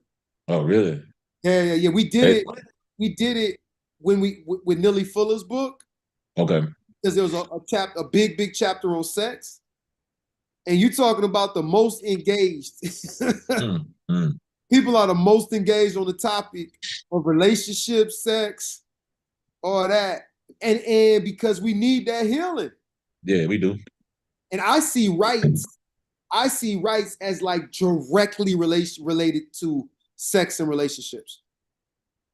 So when you do that, if you do a book club, well, you already did it, but I don't know if you're talking about doing another club or if you're just talking about just putting it out there. If it was a club, I was gonna say have some elders, males and females in there, because I like to get that perspective as well, you know. Yeah. I don't know how I'm gonna do it or when. I might wait till I'm in a relationship or I get married. I would like to talk about something, but I almost maybe that's the way maybe that's the way, you know, to help open up the channels, because what I'm seeing, and I think, you know, what you're saying is because what hit me is like I know a lot of good people and can't stay married. Yeah. No matter what religion they in. It's very challenging. It's very challenging to stay married in this culture. Yep. In this culture. So what's the culture that we need to co-create with our sisters so that the children can do something with relationships better than what's going on right now? Because what's going on right now just ain't sustainable on the relationship side or the parenting side. And it's the same thing keep repeating itself, generation after generation. So you're right. At some point, we got to stop it for the children, for the future's sake. And I think that's the conversation because I think as long as it's like the older generation be like, oh, well, they still like it's like I'm like still looking for love and you like 7 and you like 60. There comes a point where that's fine. You won't keep on looking for love, but you have to put some of the focus in on the generations that's coming to say, hey, Yeah, we got to make the lane. We didn't get it, so let's go ahead and make the lane better for them because they may not get it, but they can increase that, making the lane better until it heals itself. yeah, exactly. Because cause, they got the knowledge of what worked and what didn't work, and then they've been self-reflecting. I'm gonna send you this text, man, or this video I have. It's a cat. It's a Bible that's he probably an elder ancestor now, but he was talking about my aunt, and he was saying how what's the item with the wound, the circle with the arms going out and the staff going down. What's that? Is that symbol? You know what I'm talking about? The Ankh. The Ankh, thank you. The Ankh. So he's holding on to the Ankh, man. Let me find it real quick. But anyway, he was talking about. He said he tells couples, each one of them, to put ma'at in their homes. Yeah. About in society we have too much sexism, misogynism, where the women are down. And he was like, man, in our ancient customs, women and men were on the throne together, technically so-called throne, but they were together and they ruled the house together.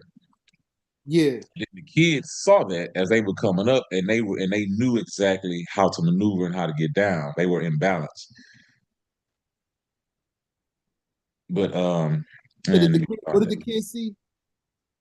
The kid grew up and saw their parents, right? They saw there was a balance. There wasn't like dad is up here, mom is down here, mom is submissive, she's a follower. It's like no, mom ran the household, dad ran the household, and they ran it together. They made decisions together. Right. So it was beneficial for the children. And so man, but it was cool though. It was real cool. But we kind of had a conversation not too long ago before we crossed over in doing rights about manhood, husbandhood, fatherhood. Like, what are these things, right? And I think that can go the same way with womanhood, wifehood, and motherhood, right? So, conversation like what you're talking about having with us all at the table, reading whatever book, if it's Neely Fuller book, but just having that conversation to try to break down those European concepts of what manhood, and womanhood is. Because that shit don't even work for them. So if it don't even work for them, then ain't no way it's gonna work for us. So we've got to really like unravel all that and really come down to the basis of okay, what is a real man? And I can give my version of what I think a man is, but I think it's important for the woman. Hey, okay, African woman, what do you think? What's a real man to you? Mm, We can have that dialogue. We got the elders also in the mix who right. have that wisdom, who can help answer some of the questions we have and help alleviate the confusions that we may have on what a real man is and what a real woman is. I I'm thinking about the There you book. go. I would actually like it to be one of the books of the people that come from the indigenous places, like Spirit of Intimacy, something like that, or Mm. the elders framing the conversation of them speaking to particular things. You know the reason why? What's that? Topic I feel like is the most opinionated topic. Where, if I'm honest, where I think people talking about something, they don't have no idea what they talking about. Mm. That's what I Yeah, think. I think yeah, I think yeah. it's like we really don't know what we're doing. We like Right. if I'm honest, like I'm about relationships. Somebody asked me about relationships. I say I'm gonna be honest, yo. I don't know. I don't Figuring that. Yeah. be like, but brother Josh, you know a lot of stuff. Yeah, I know a lot of different shit, but that's one thing that I'm not good at, and I don't know. I don't. I'm listening to all these people that don't know what the hell they talking about either. Because I can Yep. talk, like they got the young people here now on the they got this big thing. They go around, they do this tour, and the people in the audience ask questions and they talk about relationships, right? I forgot the Mm. name of it. It's gonna come back to me. But it's this thing, right? And it sounds good. It's like entertaining, like Kevin Samuels, like entertainment. He was entertainer. Exactly. And people thought that was real, like wisdom. Right. And I'm like, nah, that's not real wisdom. He telling No you certification. he telling you some very basic things that Mhm. most men know already. Right. And it's just that y'all don't know that. But it's not, it's really kind of basic. Right. But I'm like, this dude he ain't married. Mm-hmm. Where's his woman? Right. And if he don't got one, can he tell us what he messed up in doing, or what she messed up, what was messed up about the situation, or whatever? Or can you give us what? Where are you? Where's your woman? I want Right. to talk to Bob and Mike. Yeah. He been married a long. How you do that? Right. Some of the Bibles that got remarried on the second go, they done been more successful than they was maybe the first go with the way that they handled their relationship. Yo, give me the knowledge. But I'm Right. not about to talk about all my opinion about something, and it's like, but like, where's my? Because I feel like people real opinionated. I can be like, I can say this. I be really checking my own opinions and shit because I'll be like, yo, wait, hold up, where that come from? Yeah. Yeah. You know what I'm saying? And Yeah. sometimes I'm just talking to be like having an opinion just to be having an opinion. Mm-hmm. Mm-hmm. Oh, well, I think this, but I'm thinking with Yimbo mind. You want to be heard? Yep. Exactly. Now I realize that I'm thinking with Yimbo mind. I'm thinking with Yimbo mind, just want to be heard, want to be validated. So now I'm Mm-hmm. speaking on something because and maybe I'm emotionally triggered. Like I give you one. Right. I'm having a conversation around the relationships, right? Females, male, masculinity, all that. When the sisters say something is negative toward about men, I got a natural thing where I'm defensive because Mm-hmm. I feel like we under attack Right. in the system. Mm-hmm. See, if we weren't under attack from the system, when the sister says something negative about men, I would just be like, "That's her opinion." Right.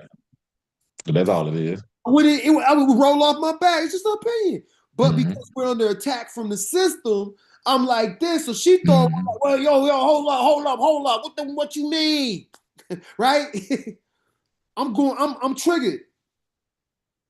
Now, to speak to which, because I had emotional, not saying emotion bad, but I had emotional response over being attacked, and now I'm feeling like it's another attack. When what she said could have been very reasonable, Right. but I may not be able to hear it. And sometimes I've had to say to some sisters, "Hey, what you could be sharing with me right now is very true. It's just that I ain't in emotional space to hear what you have to say." Yeah. One of my bros was just murdered, something else going on. So what you had to say could be very true. I just can't. I just right now I can't handle that. And I've been in situations where there were elders in the room, and somebody said something exactly like you said, and it triggered me. And I held my tongue. I'm like, all right, I ain't gonna respond because it ain't gonna come out good. But then the elder said something, whether it was immediately or they came back around to it, then it was like, oh, okay, I get that. I see what she was trying to say. I see what the young sister, or even the brother, but I see what the sister was trying to say. Right? It just, for me, the way she said it, it didn't sit right. But the way the elder said it in their wisdom, right? I'm like, all right, bet. So now I can look at the sister and I can receive, like, okay, I see where you're coming from, sister. So no animosity, you know? Which that's why I think the elders are, man. Is because I know people don't even ask, have elders in their circle. Because I had my brother, I was telling you about my brother. And I was like, man, do you have an elder outside of our father? He was like, yeah, there is an old coach that he leans on in times for advice. I said, man, hit him up. Because me and you can talk to each other all day long, and that's good, and we can bounce ideas, but we really can't. There's only so far we can really go with each other and trying to elevate each other on that level. We got to have an elder there too. I can only imagine. Like I think about, okay, where we are right now, right? Think about where we are in 20 years. Yeah. 20 more years of life, 20 more years of experience, 30 years of more situations happening, of seeing, because we've seen enough. I get it now where I see more life and I become more empathetic to stuff. Mm-hmm. And some of my lines get stronger on other things. Like like by the time you in your 60s and 70s, you can really smell some bullshit now. Like, cause I used to be like, yo, why they like that? And it's because Yeah. they smell the bullshit. They already know. Exactly. You young, you dumb, you don't know. You don't know you dumb. You're a mile away. You're a mile away. So they see it, they like, Yeah. that's off. And you Yep. like, how you gonna tell this out here to young people? It's a new thing. You don't know. You stuck in the past. You a da-da-da-da. And sometimes that might be true, but we know ain't nothing new. It's a Yep. cycle, and they may have seen what you're doing already. Right. They may seen that already. They like, oh, that's cool. It's a new thing. Oh, okay. Because they Right. also know you ain't gonna listen to me because you got an ego. Your ego Yep. is too big. You're too proud. So the only way you're gonna find this out is by finding this out. And they may not even tell nobody. Bump your head. Because Yep. they know I'm wasting my breath. What I'm gonna tell you for, and then you mad at me because you're gonna have to bump your head either way. Hmm. I just keep the relationship instead of having to tell you how you dumb. Right. Because this is I tried to start it, and then you come at me, show me, like that. And it's like, and I know that for me in certain situations in life, where elders have tried to tell me certain things, but I had a hard head. Yeah. I was gonna say the same thing. I had to come back and apologize. Like, my bad, you were right. I see what you're saying. Yup. I'm seeing where you was coming from. Yeah. Yeah, but let me know when you do that though, man. I'll definitely love to be a part of that. Yeah. I ain't Whatever do you it decide. yet. One Yeah, day. whatever you decide. Well, all right then, brother. I'm gonna jump off of here. And thanks for keeping up with me on this book, man. This is good Sure. stuff. Hello? Oh, no, Next Sunday. hello? All right, brother. I'll see you next Sunday. All right, Bob.